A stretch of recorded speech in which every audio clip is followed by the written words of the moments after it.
Assalamualaikum warahmatullahi wabarakatuh dan salam sejahtera kepada adik-adik yang masih follow channel saya. Alhamdulillah. Terima kasih kepada mereka yang sudi menonton. Terima kasih kepada mereka yang ada bagi like sikit. Mungkin ada yang share. Terima kasih. Dan yang paling penting, yang tekan tombol subscribe dan loceng all. Jadi apa-apa yang terkini, yang terbaru, jadi kita boleh dapat teruslah. Tapi kepada mereka yang menonton tu pun Alhamdulillah, saya bersyukur sangat. Kita doa, saya doakan kepada mereka yang sudi bersama dengan saya, dimurahkan rezekinya, diberi kesihatan yang berpanjangan sehingga ke akhir hayat, diampuni segala dosanya daripada lahir sampai ke hari ini, dan diterima segala amalannya, amal baiknya daripada lahir sampai ke hari ini, insyaAllah. Dan kita boleh kejayaan dunia dan akhirat, insyaAllah. Okey, jadi hari ini saya excited sikit. Lama tak bersiaran, sehingga ada adik-adik yang tanya bila lagi nak buat konten untuk elektrik ni bang, asyik mancing ni. Itu pun dah berapa bulan tak mancing dah, 2 bulan dekat 3 bulan tak mancing sebab PKP. Aduh, PKP pula, suku-suku pula tu. Aduh, lagilah. Jangan angkat bendera putih dah lah. Okey, jadi untuk hari ni saya kembalilah. Jadi saya nak lagi penerangan. Saya selalu sebut orang kompeten, dan orang kompeten ada banyak lah. Ada banyak sampai ke IR lah. Okey, apa maksud orang kompeten? Okey, orang kompeten ni, okey, untuk adik-adik dengar betul-betul. Kalau kita rujuk section 2 Akta Bekalan Elektrik 1990, orang kompeten ni definisi dia adalah orang yang memegang suatu perakuan kekompetenan yang dikeluarkan oleh Suruhanjaya Tenaga untuk melaksanakan kerja mengikut sekatan-sekatan jika ada yang dinyatakan di dalam perakuan itu. Itu dia orang kompeten. Jadi kita kena tahulah siapa orang kompeten. Kita adalah siapa yang ada PWB4, yang ada PWB1, yang ada PWB2, yang ada PWB3 adalah perakuan. Bukan CJ, selalu kita sebut CJ. Dia orang kita bukan CJ ya. Kita adalah perakuan.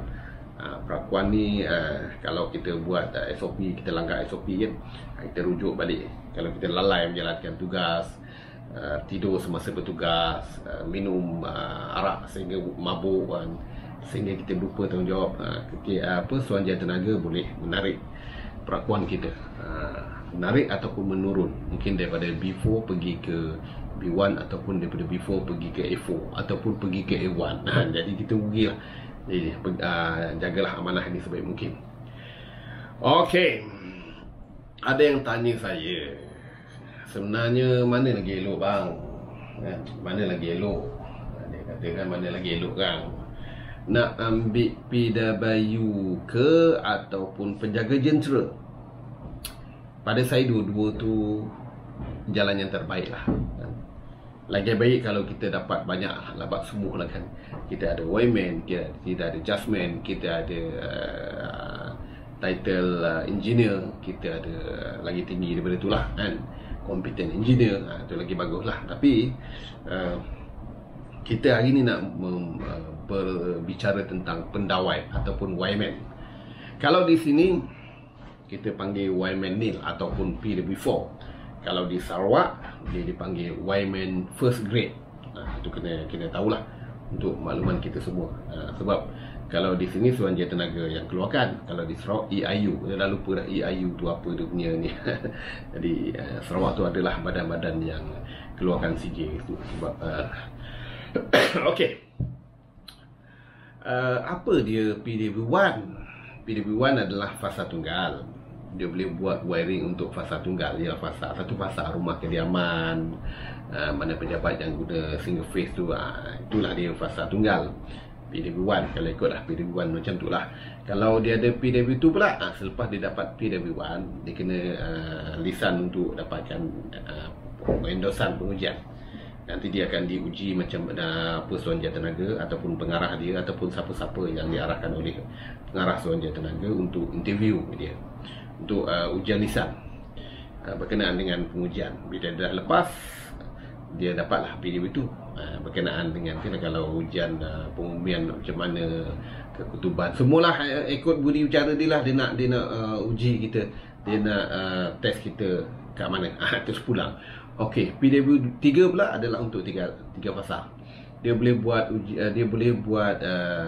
keputusan ujian, dia boleh buat semua, dia boleh buat, tetapi dia tak boleh uji, dia tak boleh endorse, dia tak boleh tanda tangan dekat kertas keputusan ujian tu.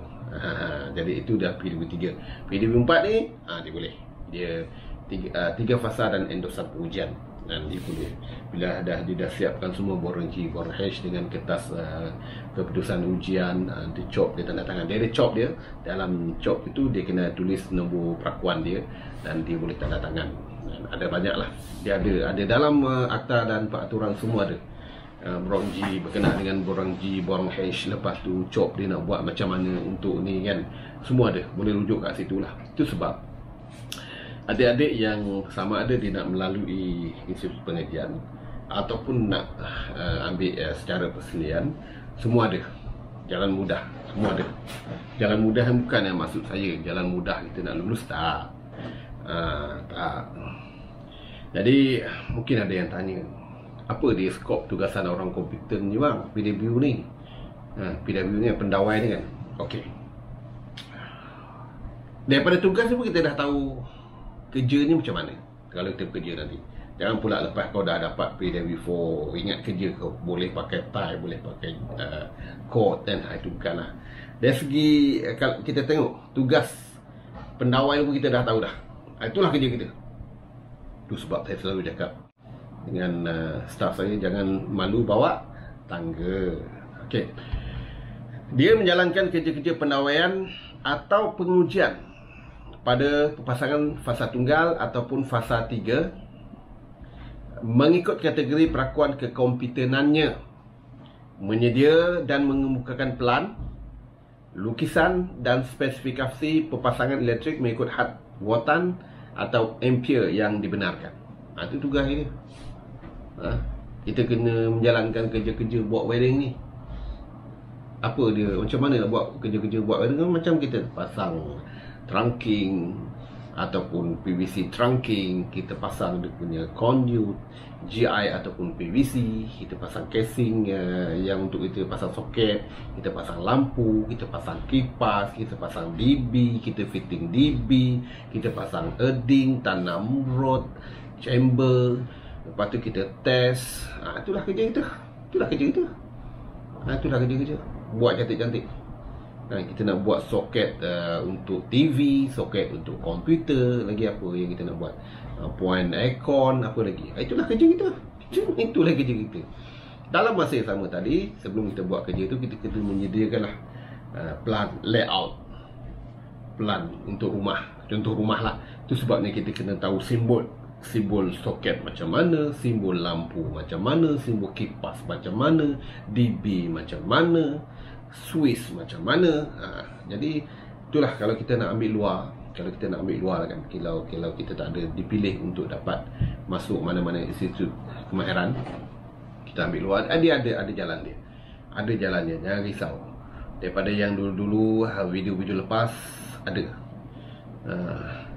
Siapa yang layak untuk menduduki peperiksaan kompeten ni, perakuan kekompeten pendawai ni, siapa? Syarat dia nak jadi seorang pendawai yang boleh ditawarkan perakuan, yang pertama sekali dia mesti warga negara Malaysia. Orang luar boleh tak? Orang luar tak boleh lah. Dia kena jadi warga negara Malaysia. Yang kedua,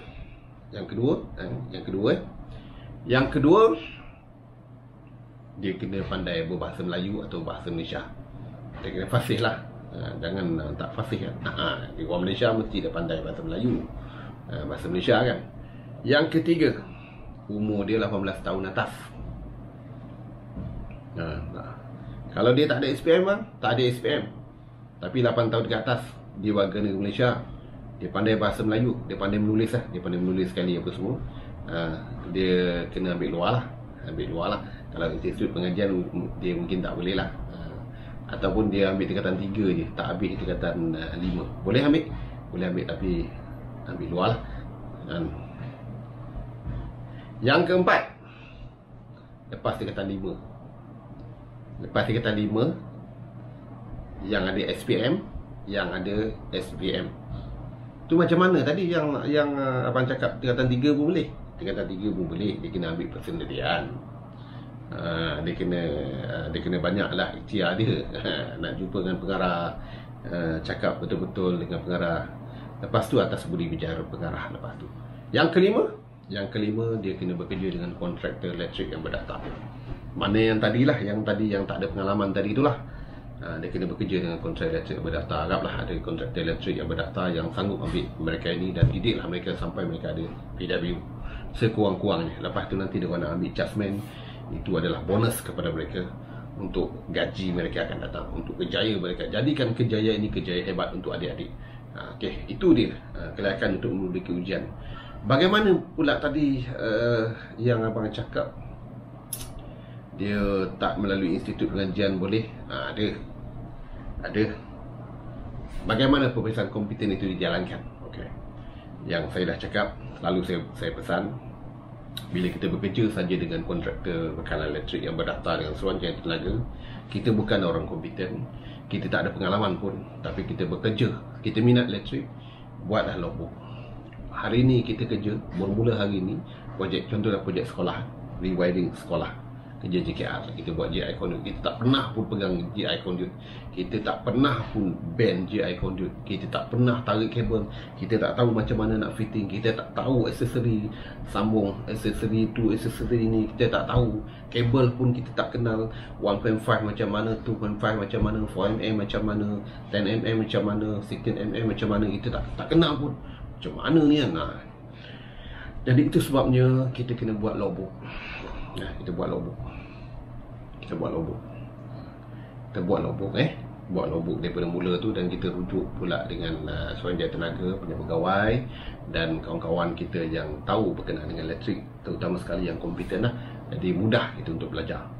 Okey, yang mana yang melalui pengalaman, yang mengambil persendirian ni dan dia banyak berurusan dengan Suruhanjaya Tenaga, kena standby jugalah. Kalau kita berminat, kita kena beli buku teori berkenaan dengan elektrik, akta dan peraturan dengan peraturan elektrik lah, buku PPE tu, orang panggil PPE, kita panggil PPE je, beli.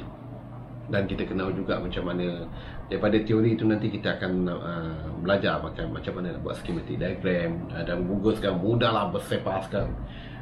Rajin, insyaAllah rajin, usaha, insyaAllah kita akan berjaya. Berdasarkan pengalaman kerja tadi 2 ke 3 tahun, logbook pastikan bulan pertama kena rujuk pada Suruhanjaya Tenaga, minta format yang terbaik daripada Suruhanjaya Tenaga. Lepas tu kita akan 6 bulan sekali nanti kita akan jumpa balik orang yang sama ataupun orang lain, janji dia boleh semak kita punya logbook tu, ataupun setahun sekali sampailah 3 tahun, biar kita ramai kenal dengan orang Suruhanjaya Tenaga. Mudah kalau kita nak perlukan, ada tak soalan-soalan yang lepas yang kita boleh belajar, yang kita boleh ulang kaji, nanti dia orang akan bagi, insyaAllah akan dipermudahkan. Itu pengalaman saya dan pengalaman kawan-kawan yang lain yang telah berjaya dalam bidang ini. Okey, kita kena tahulah, kita sebagai pendawai itulah kerja kita. Jangan pula kita menyombong lah selepas kita ni, bukan ada apa pun. Okey, jadi kalau dia melalui institut pengajian, contoh tadi dia dapat lepas kan institut pengajian, dia masuk AKM ataupun AKBN ataupun ILP ataupun college community, college yang diiktiraf oleh Suruhanjaya Tenaga untuk dapatkan PW4. Bukan semua college diiktiraf, ada yang cuma ambil SKM saja, ada yang dapat SKM lepas tu dia dapat juga PW, ada yang dapat adjustment, ada yang ada adjustment, itu masing-masing lah punya pilihan. Tapi untuk hari ini kita bincang berkenaan dengan perakuan kekompetenan PW. Akan datang baru kita bincang pasal adjustment lah. Okey, jadi dia kena ikut kursus selama setahun setengah, dan dia akan keluar latihan industri untuk 6 bulan. Kalau di AKM, AKBN nanti buat macam tu, dengan ALP lah. Yang lain mungkin ada buat 4 bulan lah. Terus pulang. Yang paling penting kita lepas, kita lulus, kita dah dapat PW4, baru kita lepas tu baru kita fikir untuk dapatkan adjustment. Lepas kita dah ada basic tadi tu, baru kita fikirlah macam mana dapat adjustment. Okey, semoga dia memudahkan. Dan Dan apa lebihnya kalau kita dah ada PW ni, apa hebatnya? PW ni adalah merupakan satu kejaya kita tadi sebagai orang-orang yang membuat pendawaian. Kan tadi yang kita buat kerja kita ni mendawai kan. Dalam masa yang sama nanti saya akan letakkan di skrin apa dia penyediaan dan penyiapan untuk kita lah, borang G, borang hash tu, lepas tu penerangan sikit-sikit untuk apa nanti saya terangkan. Tapi untuk yang ada PW ni, dia boleh buka syarikat. Sebab tu saya cakap, yang mana nak bekerja sendiri, seelok-eloknya biarlah dia ambil PW lah. Jasmine tu selepas tu lah, InsyaAllah. Jangan tak ambil Jasmine, paling tidak pun AO ataupun A1. Jangan tak ambil Jasmine lepas kita ada PW. Sebab nanti bila selalu kita akan leka lah. Bila kita dah jadi bos ni, kita leka, kita nak ambil duit je sampai leka. Paling tidak pun kita kena ada Jasmine AO ataupun A1 untuk kita bergerak. Okay, jadi dia boleh buka syarikat. Ataupun kalau ada syarikat lain yang orang lain nak buka syarikat tapi dia perlukan kompeten, dia boleh gajikan kita sebagai pekerja tetap, dan dia kena bayar allowance untuk kita. Gaji dan allowance dia kena bayar lah, sebab kita adalah orang kompeten. Paling basic, paling rendah dulu tahun 1999 dengan allowance adalah 1850 tahun 99.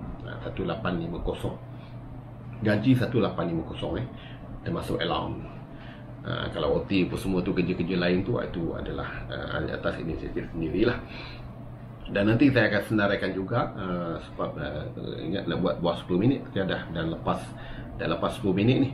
Tapi harap-haraplah adik-adik boleh terima dan boleh sebab saya nak buat penerangan yang setakat mana yang saya boleh bantu adik-adik berkenaan dengan orang kompeten ini.